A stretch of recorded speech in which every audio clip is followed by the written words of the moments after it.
Back pain is one of the most common musculoskeletal conditions in the world. Back pain is one of the reasons why millions of people visit their GP or the hospital yearly across the globe. For you to understand the causes of back pain, you need to have a knowledge of anatomy of the spine, and this is what I'm going to do now. The spine, also called the spinal column, is a series of bone and intervertebral discs that extend from the head down to your pelvis. The spine is made up of series of bones, and they are grouped according to region. It gives us form. That we are upright men is because of our spine. The spines help to protect essential organs in our body. The spinal cord, which runs through the spine from the brain down to the lumbar vertebra, is very important, and it is protected by the spine. Also, spinal nerves are protected by the spine.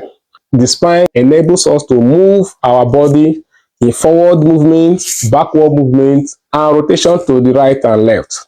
The spine is grouped into regions. We have the cervical spine. This is the spinal vertebrae you find at your neck. There are about 7 of them. The cervical vertebra start from the base of the skull. There are about 7 of them. The cervical spine is the most flexible spinal column in the body.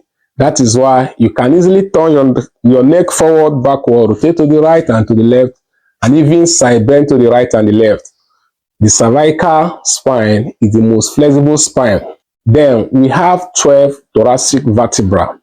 This is the vertebra you find in your thorax, around your chest region. This thoracic vertebra provide articulation for the ribs. And remember that the ribs protect essential organs in our thorax, such as the heart and the lung. The heart is one of the most important organs in the body.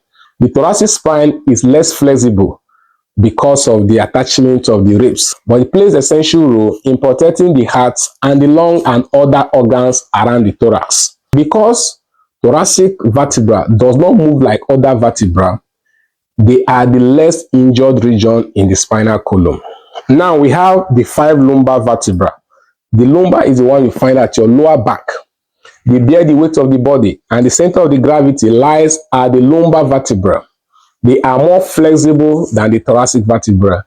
The lumbar spine bears the weight of the body, and this is where the center of the gravity is located when you move. Because it bears the weight of the body, it is subjected to injury, strain, and various forms of pathology, and that is why we have lots of back pain in our society. So when you hear about back pain, it is most commonly occurring at the lumbar vertebra and sacral vertebra. Now, after the 5 lumbar vertebra, we have the sacrum. The sacrum is made up of 5 sacral vertebrae that fuse together to form a bone we call sacrum. This is the sacrum. The sacrum, which is this bone, articulates with 2 iliac bones, forming a joint called sacroiliac joint. There are also some pathology that can occur at sacroiliac joints, leading to pain. In physical therapy, we call this sacroiliac joint dysfunction. Someone that has sacroiliac joint dysfunction will feel pain at the buttocks when the person sits for a long period of time.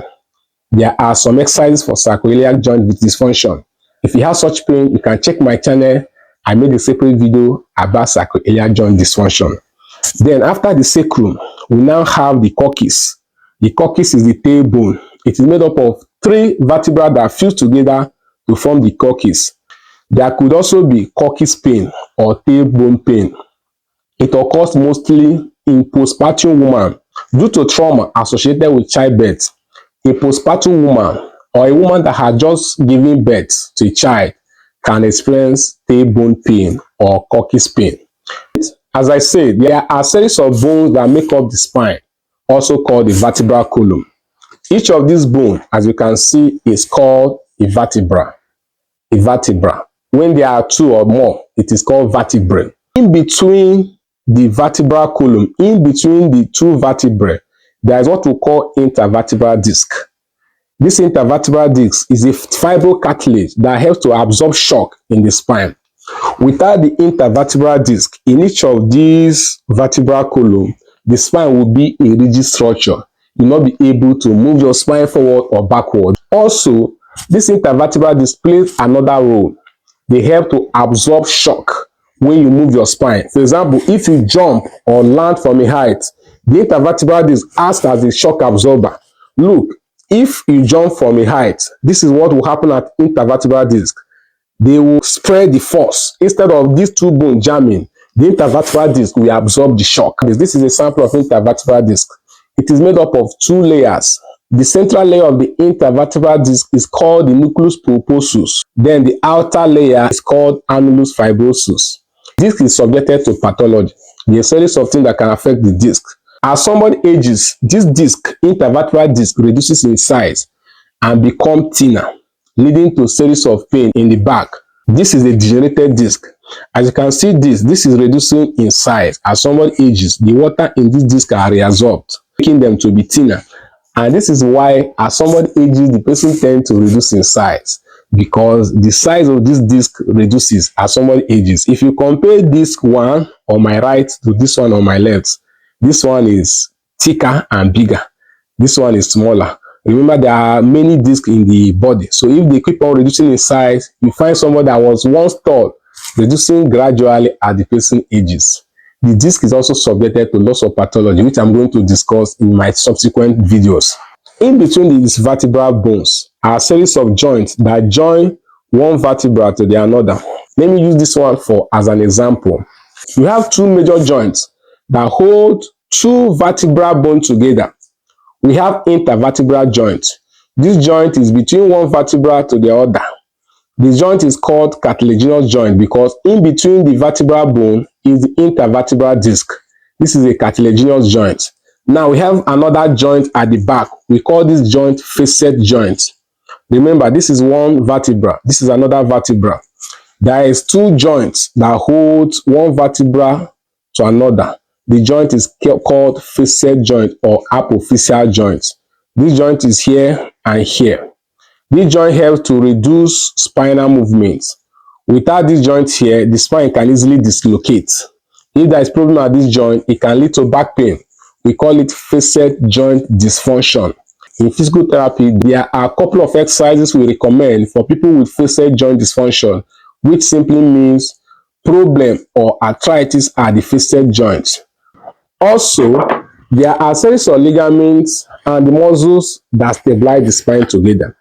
The ligaments help to hold each of these bones together. We have anterior spinal ligament and posterior spinal ligament. These ligaments help to hold the bones of the spinal column together. The muscles around the spinal column help to bring about movement. Muscles bring about movement. We have multifidus, we have latissimus dorsi, we have spinalis muscles, and many other group of muscles. All these muscles bring about movement in the spine. If there is problem in any of these structures I mentioned, it could lead to back pain. Let me take them one by one. If there is problem at the intervertebral disc, which is this disc you see here, it can lead to back pain. If there is problem at the facet joint, which is joint between one vertebra and the other, it can lead to back pain. If there is a problem in the ligament that hold this vertebral column together, it can lead to back pain. If there is a problem with the muscles that bring about movement in the spine, it can lead to back pain. If there is fracture in any of the bone of the spine, it can lead to back pain. If there is dislocation in any of the bones of the spine, it can lead to back pain. The name for spinal dislocation is called spondylolisthesis. It occurs when there is displacement of the vertebrae in relation to the other. As you can see on this image, it is called spondylolisthesis. Don't forget, before you start any exercise you see on YouTube, if you're having back pain, make sure you consult a physiotherapist that will assess you and know the exercises that will help to relieve your pain.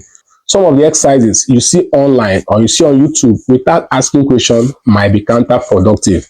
As a physical therapist, I have seen an elderly patient that went on YouTube to do some exercises because of back pain and couldn't stand up for weeks after the exercises. Some people have in one way or the other damaged their spinal nerves or spinal cord because of the wrong exercises they see online.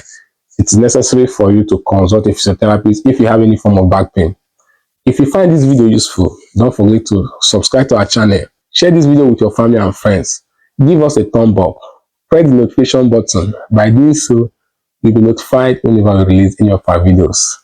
Don't forget to follow us on our other social media platforms. We are glad to have you on our channel today. We look forward to seeing you again. Have a wonderful day. Bye.